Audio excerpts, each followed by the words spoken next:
What's good, world? It's your boy Mastermind Man, and this is another weekday drop. This is the August 23 weekday drop, baby. Listen, man, we got a lot we want to talk about, man. But before we get diving deep into the gaming conversations we're going to be diving deep into, be sure to follow your boy Master23Man everywhere, and the gaming page on YouTube, Mastermind RNG TV, and Master23Man on Twitch. We are here, we there, we everywhere. Real Gamer on all podcast platforms. So RNG TV, the classic shows, still out there in the wild.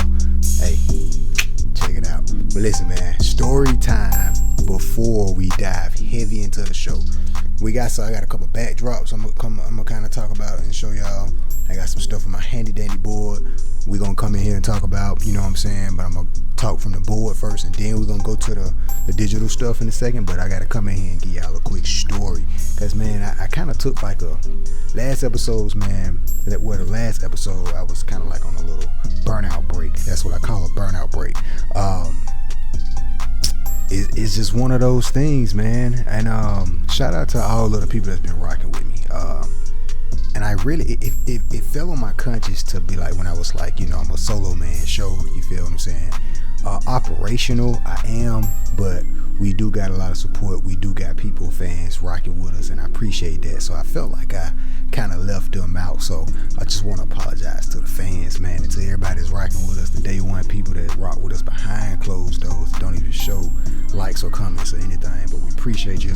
The love and support is there, like always, you feel me? So just kind of want to address that. But we've been dealing with a lot of like, we just burnt out, man. It ain't really, we've been, the drive for creating has been a little bit taken away, you feel what I'm saying? Taken away for us. Like, I haven't really been inspired on a lot of the gaming and technology things so far lately. But of course we still have gaming conversations every day, you feel what I'm saying, with random people.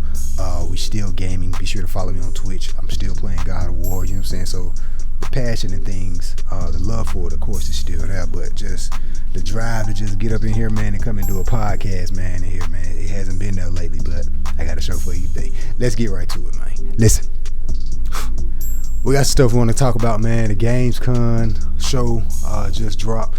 You feel what I'm saying? Like I said, I've been in and out of gaming, man. I've been in the markets and everything, man. Running a media company, man. We working over here, we working over there.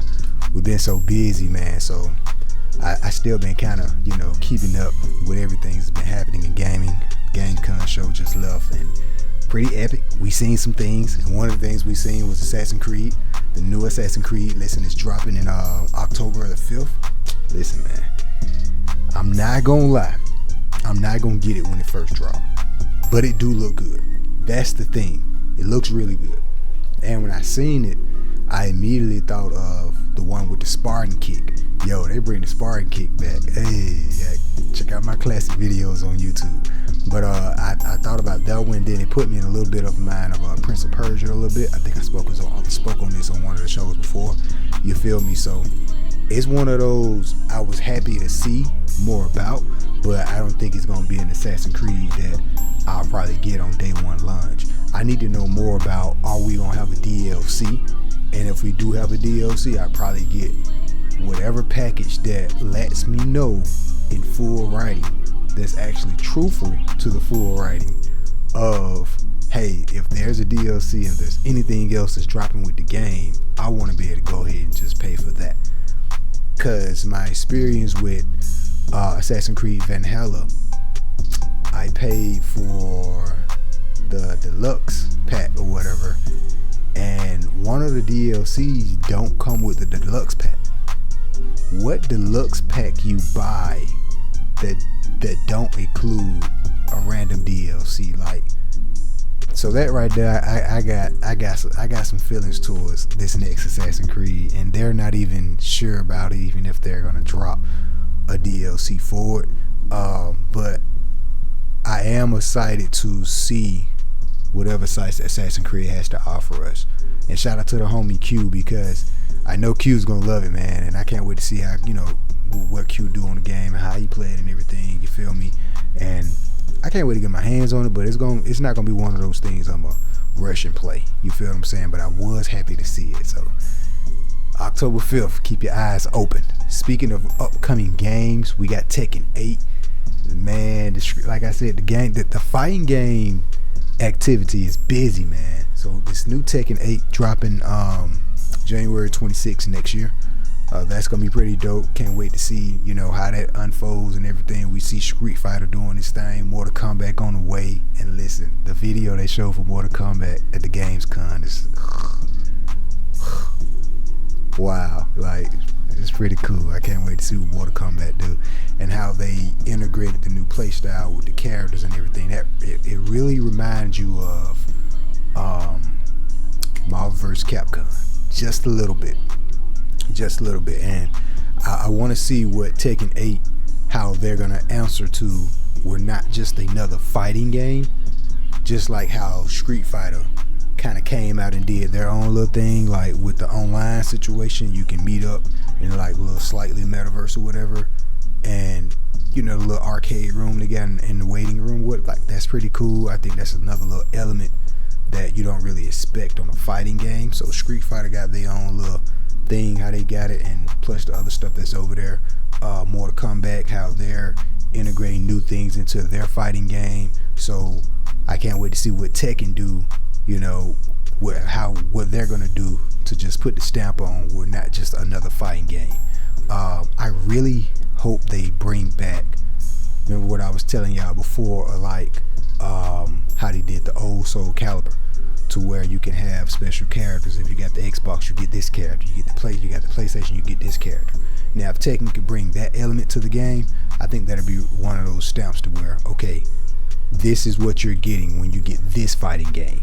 You know what I'm saying? Even though we know we're getting Tekken and everyone that loves Tekken, you're gonna get Tekken, but just some new elements to the game is always nice little seasoning.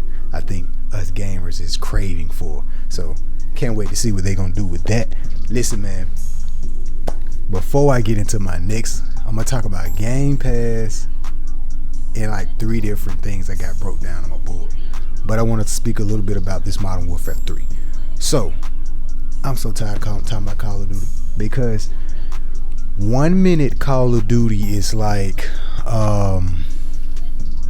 we're not gonna make another Call of Duty until 2 years. We're gonna take a 2-year break off, and they don't really take a 2-year break off. That just be one of the developers that was working on the game that was like 2 years ago or whatever. So it's a little confusing when they say we're gonna take breaks off and then you see another Call of Duty releasing next year.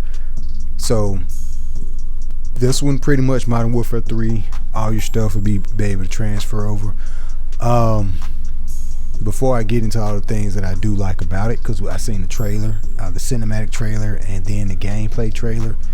But before I get into that, I want to know how they're gonna do like the pricing and everything. It's probably gonna be the same price as a normal game, but if you mean to tell me all my stuff is gonna be transferable, like transferring over, at this point, bro, like,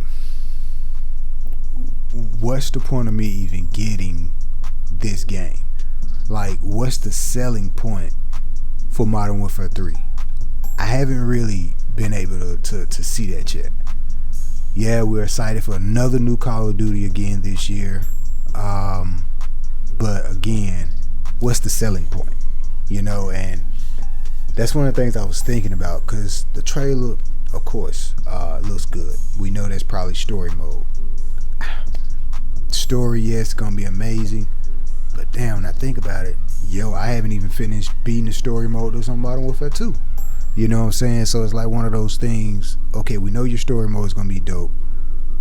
What's gonna really make me go and get this Call of Duty this year? You feel what I'm saying? Or should I just wait, next year, 2024, even though it's coming out November 2020 this year? You feel what I'm saying? So what's the selling point to this new Call of Duty?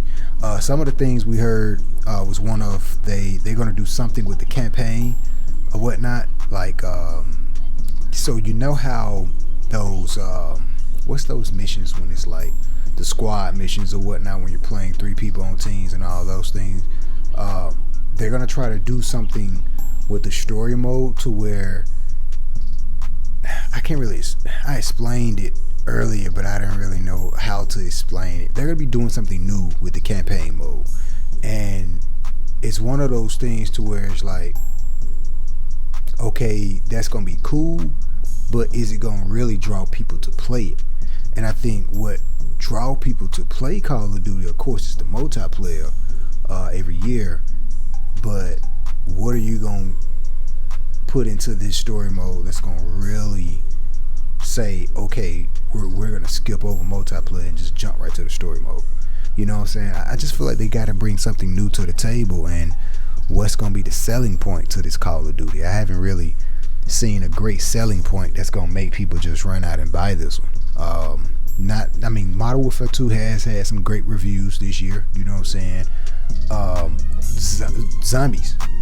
You know what? Zombies. That's probably the other selling point to where it's like, well, story mode's not gonna sell us. Multiplayer's not gonna sell us. Zombies will sell us. I forgot about that. So, yeah, I'ma buy it. It got zombies, bro. So, yeah, and especially if it's anything like Outbreak, and I think that's where they're gonna try to take it. They're probably gonna try to take the open world type situation like Outbreak. They do that, fine. But if they also add into those story mode elements from like the Black Ops series, even better. Give me that. You feel what I'm saying? Oh wait, let me take my even better. But one of the other things too is I heard that they're gonna have like multiple squads in the zombie mode. Now that's gonna be very, very interesting. That's something that me and Q talked about when we was playing Outbreak. We was like, yo, this world is so big, why they don't have other squads in this world?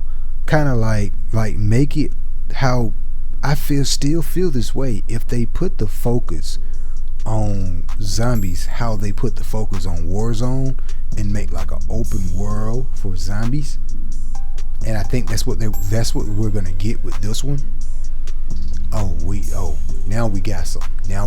And I think, you know what? Now that I'm thinking about this and brainstorming this, just having this conversation, I think that's gonna be it. I think that's gonna be the selling point for Modern Warfare 3: zombies. Yeah. And check this: the open beta drops October the 6th through the 10th. They need to start having zombies on the beta. I really think zombies is gonna be the big selling point for Modern Warfare 3. And if they add it to add it on to the beta, let us try it. Yeah, we're gonna pre-order it for sure. October the 6th through the 10th, beta for PS5. October the 12th through the 16th for all other platforms.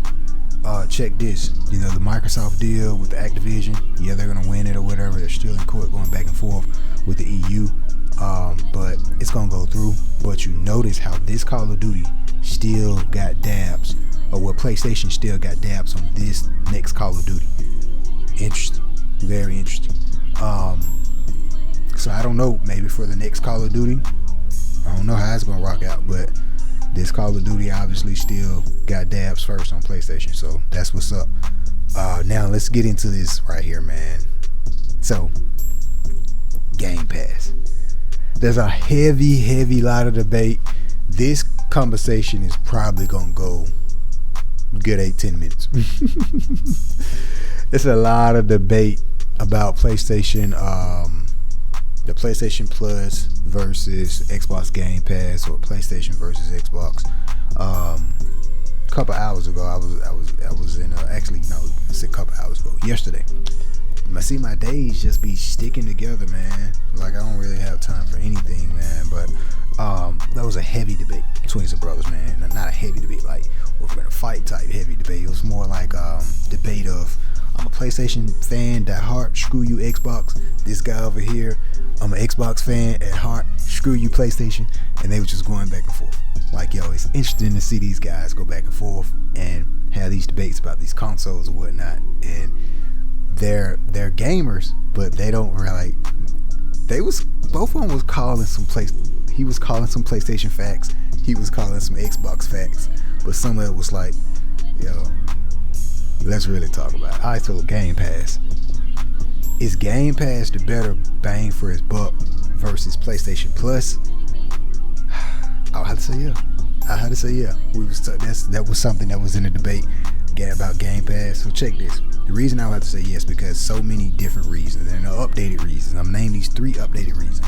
So Xbox Game Pass is also coming to Nvidia GeForce Now.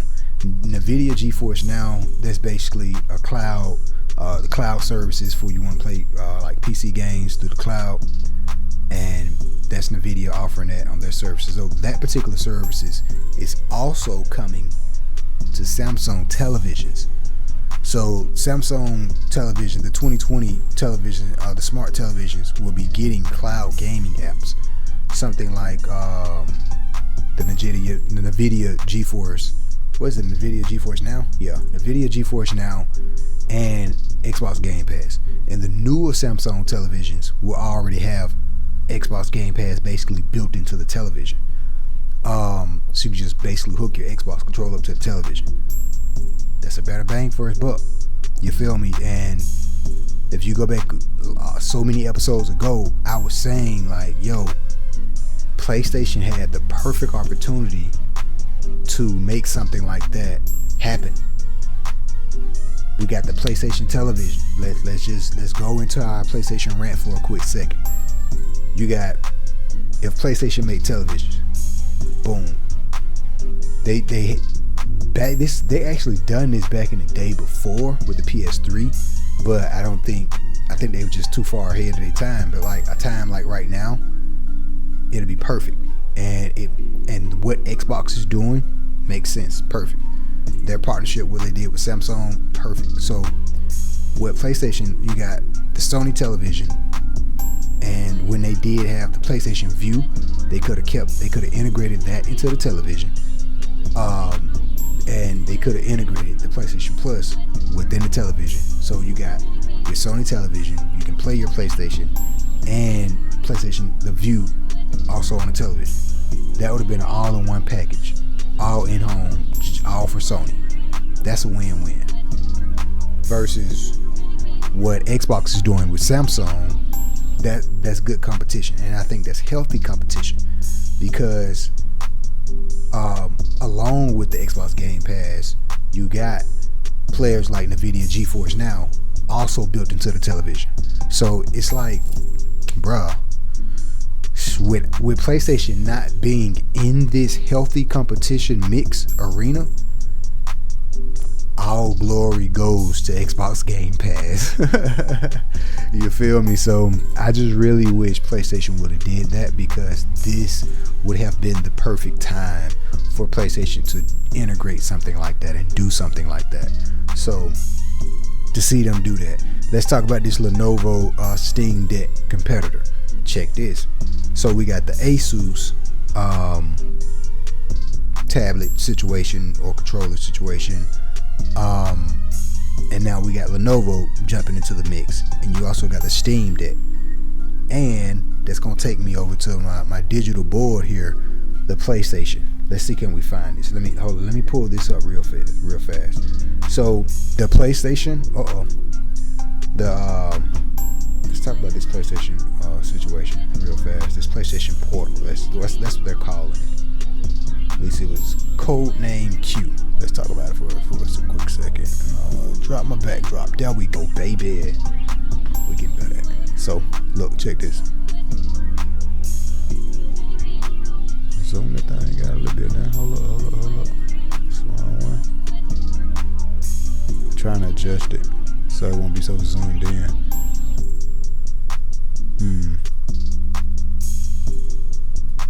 Okay, it's not letting us adjust it. Still didn't let me adjust it. There we go.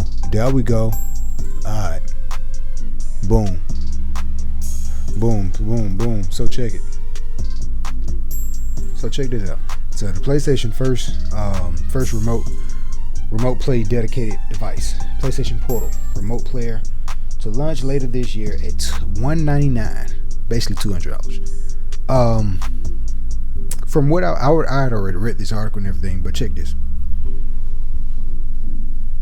those that personally know me know why I grin that way when I see this nifty device here. Let's just say I blueprinted and drew this up over 30 some years ago, and to see this is like, oh, interesting. But check this out though. So this particular device for $290, for basically $200, it don't sell me. It don't sell me. And let's break it down and talk about it. It don't sell me. And this, I would still say Xbox Game Pass is a better value. But let's go. Let's move on and talk about this. Because, man, for one, okay. Where was it? Yeah, right here. Okay, 8-inch screen, 1080p resolution at 60 frames. Blah blah. What was?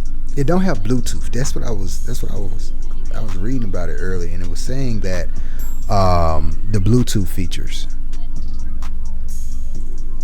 And PlayStation has some type of proprietary software, that's audio software, or some type of Bluetooth technology that's different, that is only for PlayStation. I was looking for that, but so basically, let's keep that right there. This doesn't have your typical normal Bluetooth, meaning Bluetooth headsets or anything else like your other Bluetooth headsets and all that crap. It won't work for this. It won't work for it.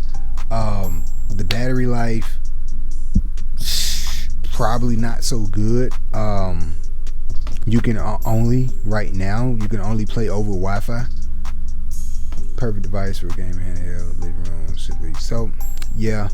You can only play over Wi-Fi, and they call it the PlayStation Portal. Cute name, because it's really like a portal. You feel what I'm saying? It's kind of like the controller, just a screen in the middle of the controller, pretty much. It's not worth it. I mean, if you got loose cash and you just got extra cash or whatever to burn, yeah, get it, because it's one of those situations. It's like, let's say you got your PlayStation 5 over here, you got your kids playing on the television or something, and you don't want to log into your phone, because when the cloud on your phone, those controllers suck. Let's just be honest, it sucks. You don't want to log in from a laptop. Let's say if you don't have a laptop, it's convenient if you can't play your game and you just want to play your game or two, play some God of War, play some or whatever. Boom, I just hop on my PlayStation Portal and boom, play it from here, and I can just walk out the room, walk around the house playing the game, as long as I'm on Wi-Fi. That's cool, but you can't remote, like you can't go outside of Wi-Fi and play it. I'm hoping in the future maybe they can send an update out to kind of situate that or add that on. That would be dope, but it's not a real handheld if you can't go outside your Wi-Fi. I'm sorry. Some people may disagree when I say that, but it's exactly like the Nintendo Wii U. I have it over here, but I can't reach it, and I don't want to go off camera, and I may get up and unplug the audio, and we have technical difficulty, but I'm looking dead at it. I promise you, it's just like the Nintendo Wii U. It's just like it. The Nintendo Wii U was an amazing concept back then. It was a little bit ahead of its time, but that's what Nintendo do. They innovate. They created something that was very, very interesting for its time. I can play my device on television and play it on this tablet, and if someone wanted to watch TV, I can still walk around and play it on this device. Great. I can't go outside Wi-Fi. At the time, that's cool, but for the fact that I can do this, dope. PlayStation. 10 years later, same concept. No, buddy, it ain't cool no more. We need you to go outside of Wi-Fi to really be a handheld device. Why should I get a $200 portable PlayStation Portal? Why should I get that over something like the Lenovo Steam Deck, something like the Nvidia GeForce Now on some other tablet, or the Asus tablet, or the Steam Deck itself? Why should I not get those versus getting a PlayStation Portable? Now for the die-hard PlayStation fans, that, like I said, if you're on a TV and your kid or your girl or your whatever want to watch TV, cool, I can just finish playing my PlayStation games on my PlayStation Portal right here. That's cool. I think that's what it's for. It's for the people that already have a PlayStation device. You feel what I'm saying? But not for the people that's like, okay, PlayStation just dropped something new, let me go pick it up and see what it's talking about. No. Do your research on it, look at it, see if it fits your lifestyle. It's not worth it. Like until they come to the point to where the price not bad. It's not bad. The price not so bad. I was thinking maybe like 3 at first, but the price not so bad. I think it should come down by not being able to go outside of Wi-Fi. It need to come down to 129, 149. Give me 149 on sale. Give me 129 on clearance. It need to come on down. But for the fact that it don't have Bluetooth, I wish I could find the article. I'd be searching all day trying to find the other article I was reading. It don't have Bluetooth, and that was something that was like, really? It has some type of PlayStation proprietary Bluetooth connection, and they're gonna launch that same type of this particular technology. Some saying it's gonna be on the PlayStation 5 Slim, and it's on some other devices, but it's not on all of the, like the older PlayStation devices or whatnot. But it was something that's like, man, y'all trying to keep me locked in the PlayStation ecosystem. And another thing, by playing over Wi-Fi, now the lagging issues, that's another thing to kind of be like, okay, how does it really play over Wi-Fi? You know what I'm saying? Like, what if my Wi-Fi isn't so good? And you know what I'm saying? Like, what's really up? So you can also include and see that you can got an audio jack to it. That's cool. You better give me some, because you took Bluetooth away from me. I don't like this 1080 resolution. Again, we 2023. I feel like everything should be in 4K. Like, 4K 60 frames. That should be the norm, the new norm. And if you take next step up to not so normal, but like hardcore. I wouldn't even say hardcore, because we talking about hardcore. I would take it to 240 hertz. But I was gonna say 4K 120, honestly. But shit, if we talking about hardcore, oh baby, 8K 240 hertz all day. You know what I'm saying? Like, give me a screen gaming. Like, I'm locked in to where it looks really good. Like, frame rates is through the roof. Give me that. So for the fact that we in 2023 and we still, with Scream's 1080p resolution, is like, bruh, I don't want that. Not worth it. Definitely not worth it.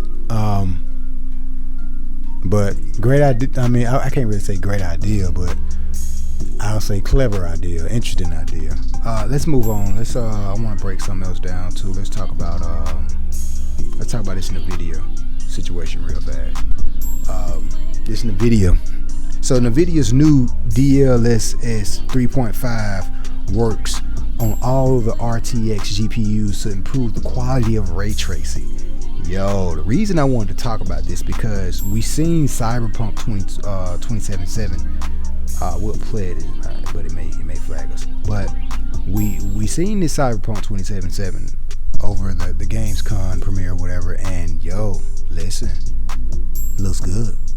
And if they can improve, if this DLSS works for all of them, and if they're able to improve the ray tracing, like soup it up, hey, I'm here for it.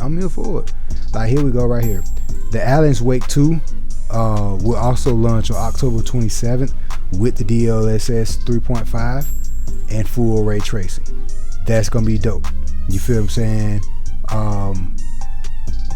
That's gonna be like that's a great bump up in technology, and 2 at 30. So we back in. Alright, so look, we was talking about the Cyberpunk 2077 and this Alan Wake's 2, basically using the DLSS 3.5. Yo, man, this improvement that they're going to be doing with ray tracing, I think is going to be really cool, and I'm excited to see. I'm a graphics performing type person, so I'm happy to see when they, can improve the graphics and turn up these GPUs and give us a very refreshing something to look at. I want to move on talk about the next situation here. Situation. So, PlayStation, I was reading something, man. I came across this right here. PlayStation could take multiplayer to the theaters with a controller in everyone's hand. Listen, man. So I was looking at this, and I was like, yo, this will actually be dope. So I want to break this down. And the reason I want to break it down because I seen it all, and I was like, ooh, I got to do a podcast. Talk about this. I got to talk about it on the podcast. So listen, the reason this would be dope. So you're in a theater. You got about 30 people in the theater. Maybe 30, 50 people in the theater. And I think if PlayStation can pull this off, this would be an experience. And I think if they include selling us more than just a game, a movie, but giving us a new experience, now we own to something different and we own to something new, baby. I like that. So listen, we already know we got these amazing games here. We got these amazing games now coming to TV shows, movies, and all this stuff. So what if before the movie come on or lunch or whatever, we're able to play a segue in the game? All 30 people in the movie theater has a controller in their hand and they have to play together. Or I thought about, what if this is like some Call of Duty or something, or some zombies or something, and we need to survive in a team over here and a team over here, or just creating different experiences out in the wild in the gaming culture. Bruh, you talking about, I feel like this is something that's beyond esports, because esports is mostly known for your competitive type play, but this would be if this is done right, just call the PlayStation execs up. Tell them let's brainstorm. I'm a visionary, man, because I see some things, and I see that if this is done right, this can really, really be something. It'll just have to be marketed right, and it'll have to really get people to yo, I'm going to go try this new experience. You know what I'm saying? I'm a PlayStation fan. I'm willing to try this new PlayStation experience. Especially if you can get people in the VR, couple people in VR having to do something, and people with the controllers in their hand in a big old movie screen like that. I don't know what game you would use, but I see if it's marketed right, and if you have a game that fits its criteria, it can really be something. And because I think we need some type of new way of playing video games, and I think that new way of playing video games would be a new experience. And I felt like when I read this, I was like, this sounds like a new experience for gaming culture. So pretty interesting. But the thing is, the seats and everything have to be go read the articles yourself. You know what I'm saying? Follow me on Twitter. I'll be retweeting a bunch of little stuff I be seeing on here, man. But the thing is, it'll have to be I'm talking about give us cool laid back seats, make the seats like a 4D when you go and watch a 4D movie. You feel what I'm saying? Same way how we got 3D movies, we got 4D movies where the seats be moving and they spray the seats and whatnot. Man, I went to LA, and I seen a 4D like a 4D movie or whatever. It's like a little short Marvel film or whatever. Yo, pretty dope. The seats was shaking. They had fog coming out, like water or something was splashing on me. And I felt some like it was a new experience, but I still was able to be engaged in the movie I was looking at, and the storyline wasn't so bad. It was quick, you know what I'm saying? Not like a full-blown movie, but it was a new experience. And I think if we can get that in the gaming community, or just gaming culture, I see it. I don't know what game they would use to do that. I don't know, maybe League of Legends or something, but you'll have to take it to where it's not like the camera is looking down, but give us like maybe third person or first person. But honestly, even taking it to the point to where if you can allow the player to play how they want to play, allow the player to choose between first person, third person, you know what I'm saying, customize my character, and just really like getting into it, like create that experience, so the next time they come back they feel like they even made it to a new level, or the next time they come back they're playing a new game, or the next time they come back they get a completely different experience because they have their own choices in the game. So future breakout for a moment, story time. Future breakout for a second. Hold on, let me take I don't want Sony think we're sponsoring them or anything. Shout out to Sony, but hey, cut the check. Listen, man, story time. So this will be really dope. This will be something I'm thinking about now. I gotta get the clip up here right. Gotta get the thing up here right. Is that right? Did they do it? Cut the check, Sony. Cut the check. All right, so look, I thought about something. If I don't know what game they can use. Maybe Grand Theft Auto. No, Grand Theft Auto will be too bad. It'll have to be something that's like family oriented. If they do something that's like family oriented, like a Marvel game or something, that'd be really dope.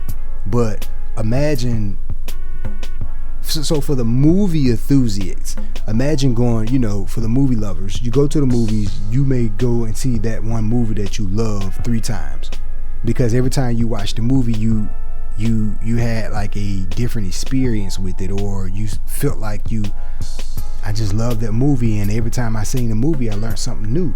So I feel like with this new idea with PlayStation want to bring the games to the movie theaters and you play in the movie theaters, I feel like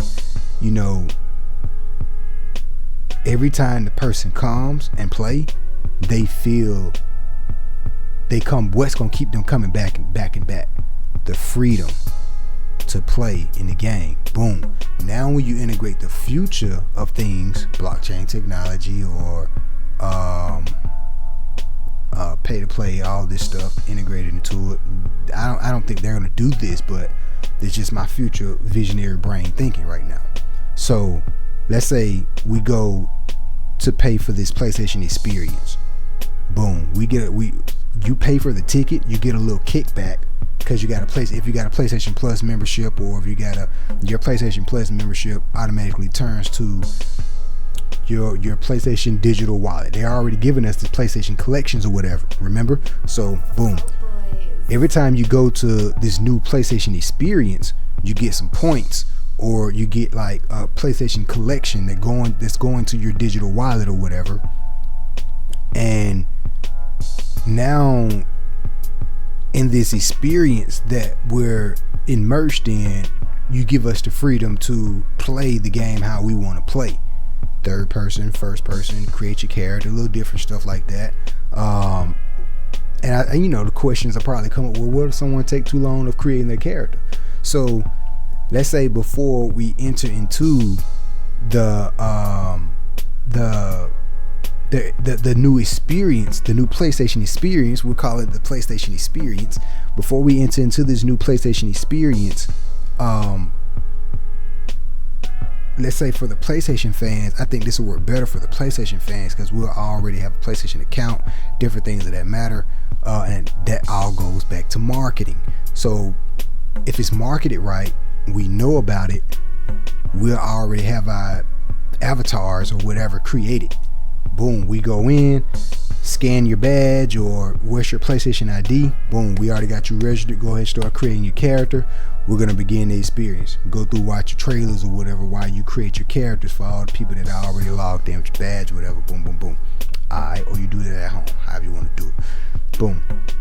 You get in, however they're going to do it, whatever game they're going to play. You feel me? We get a little kickback because we paid for this experience. Going back to our PlayStation Digital collection or whatever. You feel me? And now we can use these digital collectors.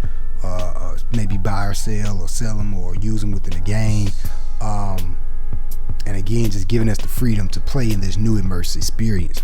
And let's say if it's a new movie that's coming out, you can have like a interacting, like everyone in the audience interact with the movie that's essentially a movie game. That'll be dope too. So I can see them doing multiple things with this new PlayStation experience, and it can be something that's new and exciting for the gaming culture. Should they go out and do something like that? PlayStation, cut the check. Let's talk. You feel me? One more thing I want to get into before we smash on out of here, man. Hold up. We got to bring it back. Where you? We got to bring it back. Oh, drop. There we go. Drop the backdrop. So look, again, man. Microsoft PC Gaming Pass, Game Pass arrives on Nvidia GeForce. Okay, I already pretty much talked about this, you know what I'm saying, but I just gotta wave it in our PlayStation friends' face. Xbox Game Pass, where is it, man? I'm not gonna even sit here and hold you, man. This is where it's at, bro. So if we got PlayStation, you can bring the backdrop back. You can bring it back. So if we got PlayStation, if we got Xbox Game Pass. Yeah, okay, there you go. Put it out on. If we got Xbox Game Pass on the Samsung televisions, Nvidia GeForce Now, cloud situation on the phones, and you got the little Xbox controller thing that you can put your phone in and turn it into a controller. Even on the Steam Deck, even on other tablets like Asus tablet, like, it's a win-win for Xbox, bro. You know what I'm saying? It's a win-win. And I noticed with the PlayStation Plus subscription situation, they got some catching up to do. You know what I'm saying? Like, I seen a lot of the PS2 games and classic games, but seeing them on there, it's like, oh, I remember this game. That used to be the game. But do I really feel like playing these games that look like that? I'm a graphical guy, so seeing these games that look old like they look, it's like, I don't really want to play these games anymore. I thought I did, but now it's like, I don't really want to play them anymore. It's good to have them because at any moment I want to that takes me back to my disc situation. Shout out to my brother Mike, man. You know what I'm talking about? We was going back and forth talking about disc versus digital. You know what I'm saying? I'm a disc person, but I'm a digital believer.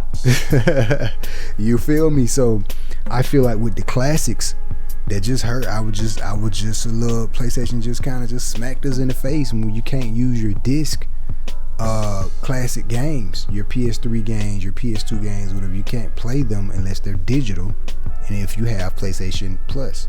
But if I have the disc, I can't play them. That's a little punch in the face, you know what I'm talking about? But even now, I'm looking at like, okay, I got a digital library of these classic games. I don't find myself running to play these classic games. I really don't care about them anymore like I thought I did. You know what I'm saying? So it's one of them things. And having the Xbox Game Pass, you know, the couple games I did play on it was what's the airplane game? Shoot, forgot the name of the game. I don't know, but it was a couple games I didn't find myself playing a lot of games with Xbox Game Pass, but the bang for his buck, even though the Xbox Game Pass prices they went up, but even though, you know what I'm saying, I didn't find myself not really playing too many games on Xbox Game Pass, I found myself playing more on Game Pass than playing the classic games on the PlayStation Plus situation. So with that being said, it's like, you can't play, like, for example, Xbox Game Pass on day one, Starfield. I probably just reactivate it just so I can play Starfield. A game drop on PlayStation, you gotta buy the game. They may give you a 2-hour demo trailer, a 30-minute or a 2-hour demo trailer if you got a PlayStation Plus, maybe, but no. But most games that's like AAA title games, Uncharted, God of War, whatever, you're probably gonna buy those. You're probably gonna buy those first on as soon as it drop on PlayStation. But if PlayStation had the situation how Xbox Game Pass had on like the day one drop situation, we may actually, just play it and then not buy it. But most of us are already known to just, God of War, I'm finna buy it. Well, I don't even need to play no demo. I don't need no 2-hour play. So it's a different thought thinking. I see both sides, you feel what I'm saying? But Xbox Game Pass just a better bang for its buck. But yeah. Hey man, look man, that's all I got for y'all today, man. Be sure to follow your boy, man, Master23Mind, everywhere. IG, TikTok, Twitch, Master23Mind. I'ma have it floating around and everything. And Mastermind RGTV on YouTube. Yeah, follow me. We there. Subscribe, hit the like button, tell a friend, all the gamer buddies. Grab all your gamer buddies if y'all playing some Halo, some Call of Duty or whatever. Just have me playing in the background, man. You know what I'm talking about? You feel me? We been here doing our thing, man. It's all for passion and love, man. We ain't going nowhere. We just get a little burnt out at times, man. We human, you know what I'm saying? Shout out to everybody that's rocking with me, man, on the music tip, on the gaming tip, and on outside of when I be rocking out here, to be like, hey man, I seen your podcast, man. I didn't know you be here doing this too. Oh man, I seen you over here. Yeah, I'm here, I'm there, I'm everywhere, man.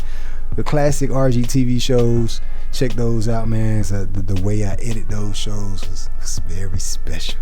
It's a special sauce that I put in my craft of things, and my day one fans know how I special my sauce up when I special it out, But be sure to check out the classic episodes, RGTV, on all podcast platforms, and Real Gamer, the current shows that you're listening to now, ladies and gentlemen. We got some more stuff we're working on, man. We got new episodes of the Weed and Wine coming soon. That's a video show I do, reviewing different products. We got some new podcasts we cooking up. Shout out to Yin Yang Media. We got some stuff rocking, but we're gonna come here and talk more about that here on the gaming platform, about some of the stuff that I be in here cooking, man, off and behind the scenes. We're gonna bring the vlogs back. That's on the Mastermind RGTV YouTube page, so be sure to check out the vlog episodes. We're gonna be bringing some of the vlog series back, just kind of behind the scenes of how I be feeling, what I be doing outside of gaming, and those moments, man, that I just have, that I just gotta put on camera to remind my past, present, and future self, to just keep rocking. Game on, everybody, man. Love is love. Peace. We out of here, baby.